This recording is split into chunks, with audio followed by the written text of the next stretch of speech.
Hey guys, what's going on? Absolutely beast, bringing you a race. This is from Monza, and this is me using a Lotus Grand Prix car, basically an F1 car from the 60s. And so when I watched a little intro to this showcase event, it said that this was the era when you started to see the new generation of cars, where they moved the engine to the back, you know, they're mid-engine cars. And they moved the engine to the back, and this led to a whole new way of people needing to learn how to drive because the cars were extremely unruly and really hard to tame. And I can tell you, as someone who drove this for, just this one race, I'll tell you, it was an absolute challenge to get this car. It won't even accelerate in a straight line. It's just so light. They had focused so much on weight savings and making them lighter, which they had not done in the previous generation. And they're just, man, they really, it's just really hard to keep this thing straight. So today, I watched a couple videos, an hour's worth of videos. It was two 30-minute videos from AR12 Gaming. And they had a little sit-down interview with two guys from Turn 10 Studios, where they basically just played and they raced. They did like 6 races. There were just the 3 tracks available at E3, so it was just the, they played at Mugello in a racing truck, which was actually really sick. And then they raced at Nürburgring GP in the rain in that GDI, and they raced in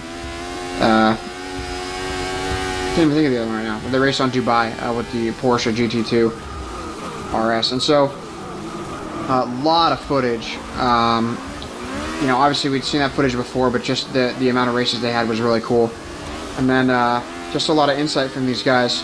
So there's a lot of stuff to cover, but it seems like the first thing I'll talk about is the dynamic weather / dynamic environment. Now I knew there was going to be dynamic weather. We've heard that a bunch, and they talked about oh, it's going to be a different experience each time and all that kind of stuff. But man, really, they're talking about dynamic everything.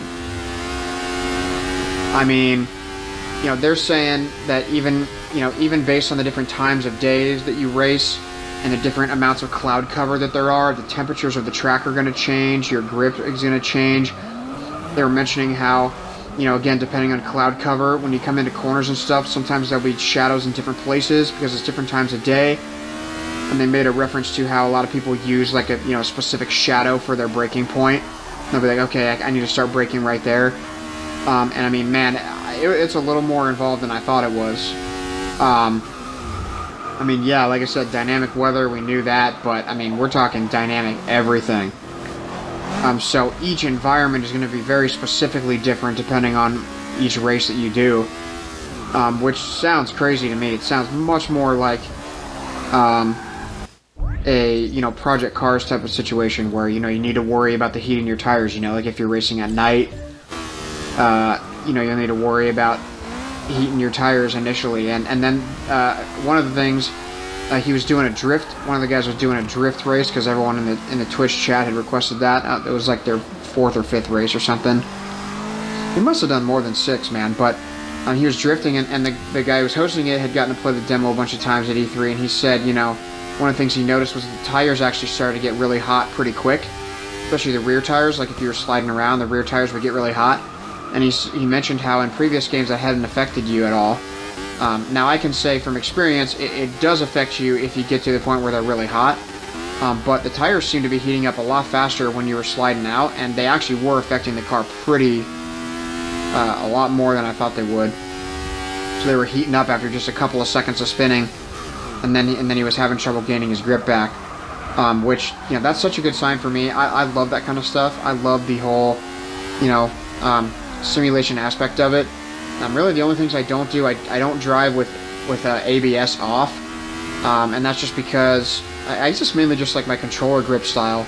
I don't really have a style that allows me to. Man, that was like the same pass that I had just a lap or two ago. That's crazy. But I don't really have the right grip to sort of modulate the pedal real well for the braking. So for me, when I'm braking, I'm either all smashed down, like the trigger's fully pulled, or it's not. Occasionally I do a little bit of braking, just a tad, but I'm not a precise braker. So for me, I do use ABS, which allows me to do that. But then the simulation steering, I don't race with simulation steering on. Simulation steering basically takes away the damping in the steering, so your snapback is much quicker. So if you're, for example, if you take a turn and you start to oversteer, and you want to turn to the slide, that turn into the slide is going to be lightning fast, and it's actually going to jerk the car really hard to the side. And the weird thing about the simulation steering is because of that, because of your tendency to do that and then overcorrect and steer back the other way, and then it snaps back that way. It basically has this thing where you snap the car. Like if you oversteer slightly and you correct it too much, then you just go like left, right, and then you spin. That's it. You're out. So I don't use simulation steering, but other than that, I'm really all about I love the, and I do run traction, mainly because we run the higher power cars.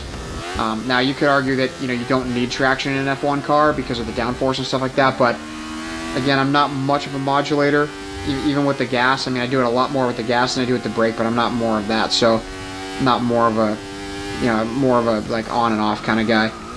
But, I mean, it sounds like it's shaping up to be a lot more intensive than I thought it was. So, there were a couple things in the stream that were a little interesting, like the guys didn't seem to know, like they were, again, questions were coming out of like the Twitch chat, and they didn't quite seem to understand some of them. Like someone asked about wet tires, and they both kind of just paused for a second, and they're like, yeah, I mean, when it rains, the tires are going to get wet, and it will affect the grip and blah, and I just thought like, no, they mean like, can you actually put wet tires on? So, it doesn't sound like there's going to be any tire compound changes or wet or dry or intermediate tires. Seems like it's just going to be one type of tire. But I mean, that's not a huge deal for me. They talked about pit stops. They talked about not pit stops not being fully animated. How they're gonna have all sorts of moving people and stuff like that. But they're not really gonna be like an animated pit stop. They talked about the collector stuff. So they're talking a lot about the driving suits, which by the way sounds so sweet. For some reason, there's actually been a lot of, especially in the Forza Motorsport 7 forums, there's actually been a lot of people really upset about the driving suits, which to me makes no sense. I mean, it doesn't affect anything. But they were talking about some driving suits. So basically, you're going to be able to customize the driver. So driving suits down to like the gloves and the helmet and stuff. I don't know if you'll be able to customize them each individually, but at least suits. And they said when the game launches, there's going to be over 300 different pieces of drivatar wear. Now they were very specific about saying when the game launches, so I'm almost certain that they'll come out with extra stuff and purchasable stuff and buyable stuff. All kind of, I mean, how could they not? They can make a ton of money off that. But it actually sounded really cool. They were talking about like a space suit, like called Interstellar, where you're basically wearing like a full astronaut suit.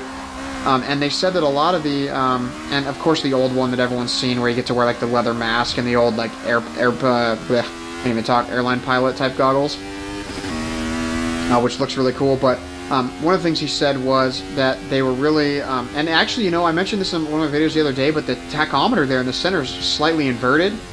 And I didn't realize it the other day, but it must be something to do with the racing. I mean, if you look at the shifting point where he would normally shift, it's basically straight up and down. So I would guess that that's what that's there for and why they do that, because they do the same thing in a Porsche, and I didn't really understand what it was. But yeah, so they were saying that a lot of the Drivatar rewards are going to be, or suit rewards, like driver rewards, are going to be something that you can get through like the career. And they were talking about how a lot of it is sort of centered around the car collecting. So they said, obviously, people amass these big collections of cars in previous games, but in this game, you really want to, there's really going to be some things you can showcase based on the different Drivatar rewards, or the different driver rewards. So you see someone in a really cool suit, and maybe it's because he's got 600 cars in his collection, or 400 cars in his collection, or something like that. So kind of, in my opinion, kind of akin to like the badges and titles that we can do now in Forza 6, but a little more extreme. So they're also talking about like the lobbies. Like the lobbies are going to be set up a little bit differently, so it's not necessarily just going to be like a lobby. You'll actually be able to see the player standing next to their car, and so you'll get to see what their driver looks like and all that kind of stuff. But auction house is returning. which is cool. So they'll be able to, you'll be able to buy cars or sell cars in the auction house to either, gain credits or to find another car that you wanted to find. Just a lot of cool stuff.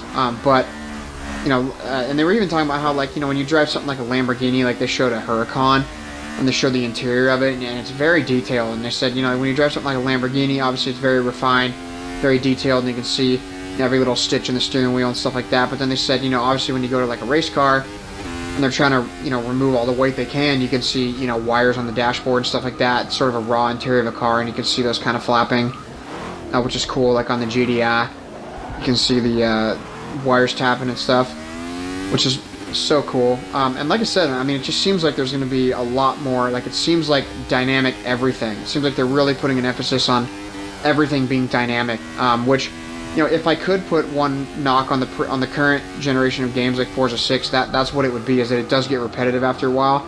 I'm one of those people that doesn't really struggle with that, because, I mean, honestly, each race is different, because, each person races differently each time, and, you can't always take every corner perfectly. So that's cool for me, but it's just really cool to hear that they're really putting an emphasis on making everything really, really dynamic, so everything's changing. Temperatures of the track, different grips for the tires, times of day, shadowing, clouds, it just sounds really, really sick. Which, again, that's we already knew that, but, to hear it described in that way, like the temperatures and stuff on the track specifically is what gets to me, which is just so cool. That just adds such another layer to it.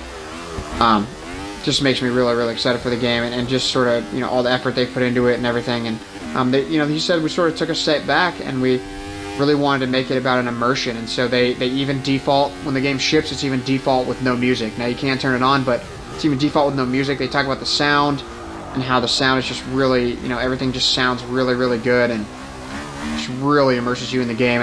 And of course, they talked about the controller too, kicking up sand, and you getting to feel that vibration in the controller, and really, really immersing you in the game, which is one of my favorite parts about this game, and one of the things that I think was the most revolutionary and best things about Forza 5 where it started, was just the fact that, it just made you feel like you were right there. You can tell what surface you're on just based on the vibration on the controller and what your tires are doing. So, I'm super excited. Thank you guys for checking this out. Your support's been great over the past 2 weeks. I really appreciate it, guys. Thank you so much. Make sure you check back soon for more stuff. I'm trying to cover as much as I can. I appreciate it. Thanks, guys.